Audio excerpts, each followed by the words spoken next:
I'm Jennifer Della Quadri, and this is the Raising Happy Teens podcast, where you learn how to successfully guide your teenager into adulthood without losing your sanity in the process.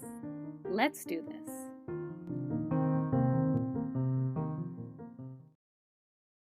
Welcome back to the podcast. I recently posted a question in my Facebook group for parents. What would you like me to talk about on the Raising Happy Teens podcast? And one of the things that came up is what to do when your teenager is friends with a not so great crowd or has friends that are considered to be a bad influence. So that is what this episode is going to be about. I'm going to share some do's and don'ts on what to do as a parent when you see your teenager going down this path. And I'm with you here. This is one of the most difficult things to deal with as the parent of a teenager. When you see your teen hanging out with the wrong crowd, show me your friends and I'll show you your life. You are the average of the 5 friends you spend the most time with, right? These are things that we hear all of the time. And so when you see your teenager hanging out with kids that you don't think are a good influence, you're like, oh no, it's all going to go downhill. Of course, you're going to catastrophize. You're seeing the behavior deteriorate and you feel helpless to do anything about it. That is the hardest part about it. There's nothing you can think of to do about it. You're losing touch with your teenager, and anytime you point it out, anytime you say anything, they push you back, and it just turns into a big power struggle. You want them to get away from these kids, or maybe it's just one friend, but the harder you try, the more that they resist. I remember when I was a teenager, I was in a tumultuous relationship and my mom had it. She put her foot down and she told me I could no longer see this person. Did that work? No. I just saw him behind her back. And I was a good kid. I got good grades. I went to school every day. I was a cheerleader. I was in student government. But I was in this relationship with this person, and as much as I loved my mom and cared about her, this was a priority to me, and it was worth it for me to go against her wishes to see this person. And I remember one time I drove to his house, and I noticed her car behind me. She was following me because she knew I was going. And we were in the street and arguing. It's something I remember to this day. I do not like that it happened, but at that point in my life, it was a number one priority to me, more important than whatever the consequence might be that my mom might enforce. It was like, she didn't understand. You don't understand, right? You know what that's like, whether it's as a parent or as a teen yourself, you know what that's like. You know how it feels. And really, it all comes from during this time in adolescence, breaking away from parents and gravitating toward friends. It's just natural and it's a normal part of growing up. But as a parent, you can't take away what you can't replace. And you can't replace your teen's friends. You are a different entity in their life, and nothing that you provide, nothing you do, and nothing you say is going to replace that feeling that they get with peer interaction. And you may be hearing this and thinking, well, great. So what's this podcast going to be about if there's nothing I can do about it? There's a couple of things that you can do that will help ease the blow, will help keep you from damaging the relationship with your teenager, and also kind of help you keep your sanity through it all. So I'm going to share a couple of don'ts, and then I'll share a few do's. So take a listen, take in what you think will work for you, and always, with anything I share in this podcast, have compassion for yourself. Have compassion for your teenager. This is not an easy time for either of you. If you're noticing that they're veering down this dangerous, wrong path with a crowd that you don't love. So let me dive in, starting with the don'ts. And there are only 2 of them. The first don't is don't criticize your teen's friends. I know you may be thinking all the things in your head about what's frustrating, the bad behavior, how much you don't like it. Of course you are. But remember, your teen's friends are their comfort. They're their support system. And when you can criticize those friends, it's like you're basically criticizing them. And the negativity, all of this negativity is only going to push your teen further away and further into the friendship that you don't love. So keep your thoughts to yourself as much as possible. And I will be sharing in a moment how you can share your thoughts.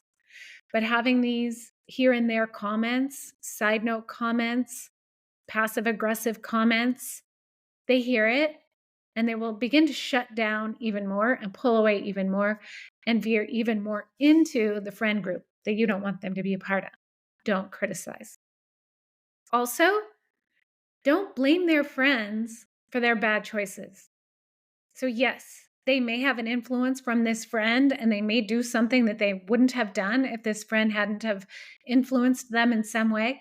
But your teenager has their own brain and can make their own decisions. Peer influence is incredibly strong, yes, but it's your teen who's doing the behavior you don't like. So instead of blaming so-and-so for it, this is your teenager's decision. This is your teenager's behavior. And this is what you're wanting to address. So don't blame your friends. It's so-and-so's fault that you're vaping. It's so-and-so's fault that you went to that party and were drinking. No, it's your teen's decision. The influence was there, yes, but ultimately your teen made the choice to do it. Now on to the do's. The first one can be really tough, but it's so important. And that is to continue to love and accept them unconditionally. You may not like the behavior, you may not like what they're doing, but you still do love them. So do your best to just look beyond this behavior. Continue to love and support them through it all. And the way you can do this is by being a safe space, being a good listener, being curious, holding love and affection for them through it all. There was a book that I used to read my girls when they were babies or little, and it was I Love You No Matter What. And it was a picture book, so it was written for little kids and everything, but it was very simple, straightforward. Do you love it? Do you love me even when I leave a mess in my bedroom? Like little kid things. Remember those little kid things? Do you remember those little kid things that we used to really care about a lot? Like, oh my gosh, they did this and that. And now you're thinking of what they're doing and you're like, wow, if only I could just go back to that time. But the point is that you love them no matter what. Their behavior is just a symptom of something that's going on inside. And think about it as, I heard this analogy that I loved so much and I really wanted to share with you all. Imagine Russian nesting dolls. And so the outer doll is what you see on the surface, and the behavior that you're seeing on the surface, what's guiding that behavior is if you go into the layers of the dolls, into the very little doll that's in the very inside, that's the core of your child. And they're reacting and responding from that inner self. And it's your job to continue to love and support that inner child, inner doll that you love so much, no matter what's going on the outside. So love them through all those layers. The next do is to remember your teen's primary motivation is to feel accepted and like they belong. And this is why they're in this friend group to begin with. That's why if you meet them with acceptance and non-judgment, your relationship will continue to grow. You may not love their behavior, you may not love their choices, but if you love and accept them, what you're doing is you're meeting that primary motivation that they need and that they're wanting to get. So yes, they do want it from their peers, but if you're able to provide it as well, then it will keep you from damaging the relationship in the long run. The next do is to talk about your concerns. I mentioned this earlier. You're not just turning a blind eye to what you're seeing and just, I love you no matter what. No, you're going to have conversations and they're going to be hard conversations because your teenager is not going to want to talk about it. But when you have these conversations, it's important that you do it without blaming them or judging them. Use nonviolent communication. Acknowledge that their friends are important to them. Recognize it. And then address the behavior you're most concerned about clearly. Be very clear. Avoid lecturing. And don't repeat yourself over and over and over because they'll just tune you out, shut you down. Keep it short. Avoid lecturing. Get to the point and be very clear about what it is you're concerned about. The next do is to have clear expectations. I've talked about expectations a lot here on the podcast. It's so important at this age to be clear about what is and isn't okay with you. And really have ongoing conversations about these expectations with your teenager. Listen to what they have to say. No my way or the highway rules. This is an open and ongoing dialogue. So yes, you're being clear about these expectations, about your concerns. You're hearing what they have to say, and you're being consistent with the consequences that you have set in advance, the ones that you've talked about in advance. So there's no gray area. In adolescence, things can seem very black and white. They're looking for the gray area. Well, my mom said that I could do this, but this is kind of on the fringe of that. Maybe I might be able to get away with it. They're going to do those things. So the more clear you are, the more on the same page you are, the better. And the next do is to get to know their friends. That's where you're creating an environment where they feel comfortable bringing their friends around. So if you're criticizing their friends all of the time, they're never going to bring their friends around. And that's going to really create a disconnect. So get to know them. First, just by having conversations with your teenager, curious, open-ended questions. What makes so-and-so a good friend? How do you feel when you're with them? And just create an environment where they feel comfortable bringing their friends around. Offer to drive them places. You learn a lot as the driver and an observer in a car.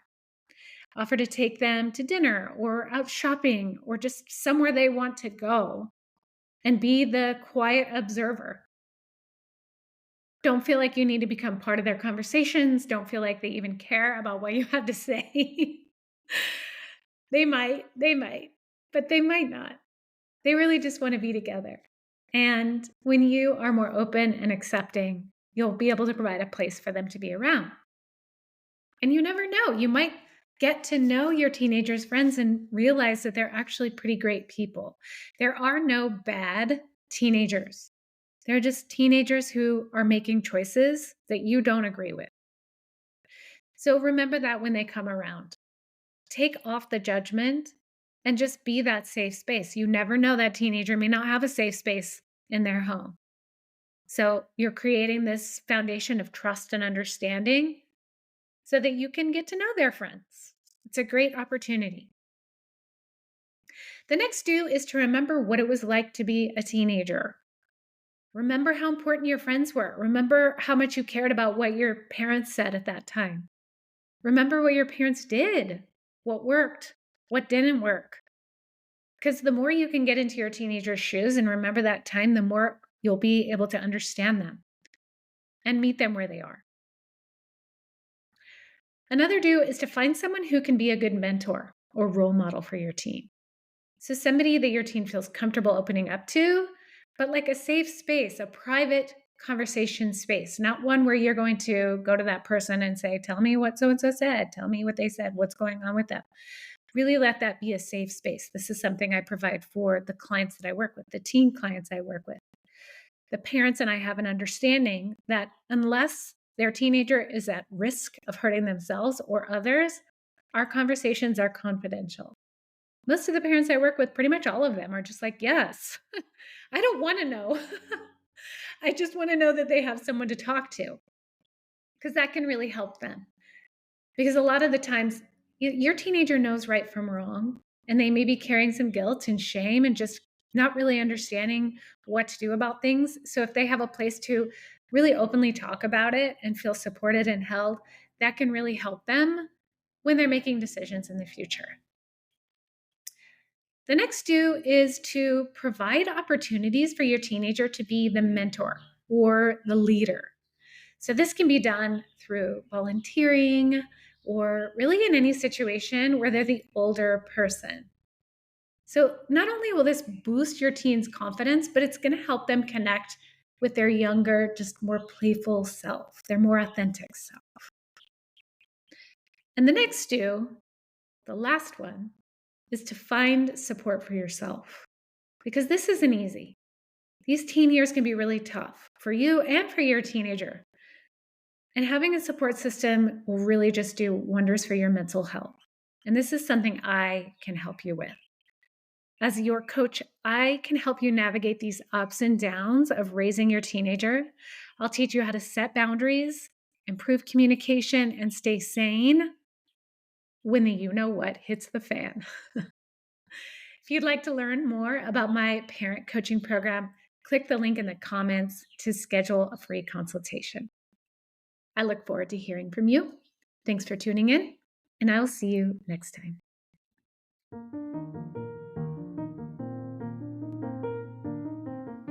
If you liked this episode, I'd like to invite you to join Raising Happy Teens, my free online community for parents of teenagers, where every week I host Ask a Coach. You bring your parenting questions, and I provide expert advice and coaching. Click the link in the show notes to join today. I'll see you inside.